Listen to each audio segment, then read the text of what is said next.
good. I'm fine. We can do another one.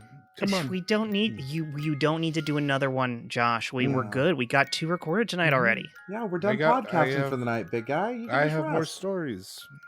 We know you have more stories. You always have more stories, Josh, and you can get the stories out on the next episode. Now it's time for bed. Get some rest, all right, buddy? Yeah. Okay. Yeah. All right, there goes my hero. Mm-hmm. But I want a story before I go to bed. Oh, okay. Okay, all right. I got this one, Jet. All right. Okay, So one day, Josh and his bestest friend Dave Grohl were at Guitar I Center. know that story. I want a scary story. Oh. Okay. Spooky time. I want a scary story. Yeah, it's Halloween. Do you want us to make up a scary story or? No, I wanted it to be a story, but I also want it to be poetry. Oh. Okay. Let's see. Like from any particular region? Mm-hmm. Baltimore. Okay. All right. Any like poetry, Baltimore. How many names should the author have? Like 3. 3? Okay. Yeah, like a real fancy 3. Yeah. Oh, yeah, that is fancy. Okay. All right. And voices. I want voices. Voices. Okay. Oh, all right. Well, we do voices. Yeah. Yeah, we got some folks who can do voices. Probably wrangle some help here too, and really do this right for you. Hey, yeah, because you know what, Josh, you're a special guy. Anything for you. I mean, you deserve it, buddy. We're not gonna make you co-host or anything, but right. Anything else? Yeah. Anything else. Well, can at least you and Super Legit tell me a story? Yeah.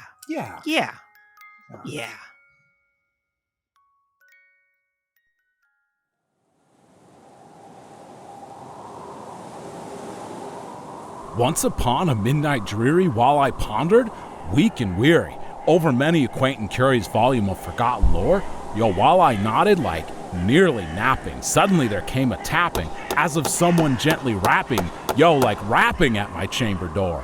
'Tis some visitor, I muttered, tapping at my chamber door, only this and nothing more, though. Distinctly. I remember it was in the bleak December. All of the months are bleak to me. December is no different than the rest of them. And each separate dying ember wrought its ghost upon the floor. Eagerly I wished the morrow. Vainly I had sought to borrow from my books surcease of sorrow. Sorrow is my favorite word. Sorrow for the lost Lenore, for the rare and radiant maiden whom the angels name Lenore, nameless here forevermore. This is quite a snore, actually, this part. Who is this Lenore? Oh, my life. And the silken, sad, uncertain rustling of each purple curtain thrilled me, filled me with fantastic terrors never felt before. So that now, to still the beating of my heart, I stood repeating, "'Tis some visitor entreating entrance at my chamber door. Some late visitor entreating my entrance at my chamber door. This is it, and nothing more." Presently, my soul grew stronger, hesitating then no longer. "Sir," said I, "or madam, truly your forgiveness I implore. But the fact is I was napping, and so gently you came rapping, and so faintly you came tapping at my chamber door, that I scarce was sure I heard you. Here, I opened wide the door. Darkness there, and nothing more." Deep into that darkness peering, long I stood there wondering, fearing, doubting, dreaming dreams no mortal ever dared to dream before. But the silence was unbroken, and the stillness gave no token. And the only word there spoken was the whispered word, "Lenore." This I whispered, and an echo murmured back the word, "Lenore." Merely this, and nothing more. Back into the chamber turning, all my soul within me burning. Soon again I heard a tapping somewhat louder than before. "Your eyes," said I, "surely That is something at my window lining. Let me see then what there I get and this mystery explore. Let my heart be still a moment and this mystery explore. Tears of wind and nothing more. Open here, I flung the shutter, when with many a flirt and flutter, in there stepped a stately raven of the saintly days of yore. Not the least obeisance made he, not a minute stopped or stayed he, but with mien of lord or lady, perched above my chamber door. Perched upon a bust of palace just above my chamber door, perched and sat, and nothing more. Then this ebony bird beguiling my sad fancy into smiling, by the grave and stern decorum of the countenance it wore, though thy crest be shorn and shaven, thou, I said, art sure no craven, ghastly grim and ancient raven wandering from the nightly shore. Tell me what thy lordly name is on the night's Plutonian shore. Quoth the raven, nevermore. All right, let's just keep going here. This is a lot of reading. All right. Much I marveled this ungainly fowl to hear discourse so plainly, though its answer little meaning, little relevancy bore, for we cannot help agreeing that no living human being ever yet was blessed with seeing bird above his chamber door, bird or beast upon the sculptured bust, set the boobs, I think it is, above his chamber door, with such name as nevermore. But the raven, sitting lonely on the placid bust, spoke only that one word, as if his soul in that one word he did outpour. Nothing farther than he uttered, not a feather than he fluttered. Then I scarcely more than muttered, other friends have flown before. On the morrow he will leave me, as my hopes have flown before. Then the bird said, nevermore. Startled at the stillness broken by reply so aptly spoken, doubtless, said I, what it uttered is only stock and store, caught from some unhappy master whom unmerciful disaster followed fast and followed faster till his songs one burden bore, till the dirges of his hope that melancholy burden bore of nevermore.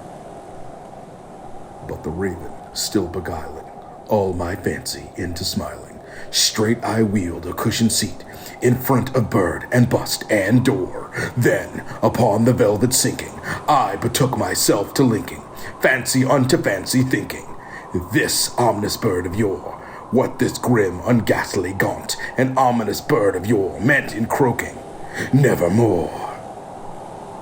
This I sat engaged in guessing, but no syllable expressing to the fowl whose fiery eyes now burned into my bosom's core. This and more I sat divining, with my head at ease reclining on the cushion's velvet lining that the lamplight gloated o'er. But whose velvet violet lining with this lamplight gloating o'er she shall press? Ah, nevermore. Then, methought, the air grew denser, perfumed from an unseen censer, swung by seraphim whose footfalls tinkled on the tufted floor. Wretch, I cried, thy God hath lent thee, by these angels he hath sent thee, respite and nepenthe from thy memories of Lenore. Quaff, oh quaff, this kind nepenthe and forgot this Lenore, quoth the raven, nevermore. Prophet, said I, thing of evil, prophet still, if bird or devil. By that heaven that bends above us, by the God we both adore, tell the soul, with sorrow laden, within the distant Aden, it shall clasp a sainted maiden, whom the angels name Lenore. Clasp a rare and radiant maiden, whom the angels name Lenore. Quoth the raven, nevermore. And I kind of feel like bitch was implied at the end. I mean, the raven didn't actually say that, but, you know, it was getting saucy at that point. prophet, said I. Thing of evil, prophet still, if bird or devil. Devil and evil don't rhyme, and it's like they're saying yes, it should rhyme, but it doesn't. By that heaven that bent above us, by that God we both adore, tell this soul with sorrow laden, if within the distant Eden it shall clasp a sainted maiden, whom the angels name Lenore. Clasp a rare and radiant maiden, whom the angels name Lenore. That is the same sentence. Why does he write it twice? I don't know. Lenore. Quoth the raven, nevermore. Be that word our sign of parting, bird or friend, I shrieked upstarting. Get thee back into the tempest and the night's Plutonian shore. Leave no black plume as a token of that lie thy soul hath spoken. Leave my loneliness unbroken, quit the bust above my door. Take thy beak from out my heart and take thy form from off my door. Quoth the raven, nevermore. And the raven, never flitting, still is sitting on the pallid bust of Pallas just above my chamber door, and his eyes have all the seeming of a demon's that is dreaming, in the lamplight o'er him steaming throws his shadow on the floor. And my soul, from out that shadow that lies floating on the floor, shall be lifted. Nevermore.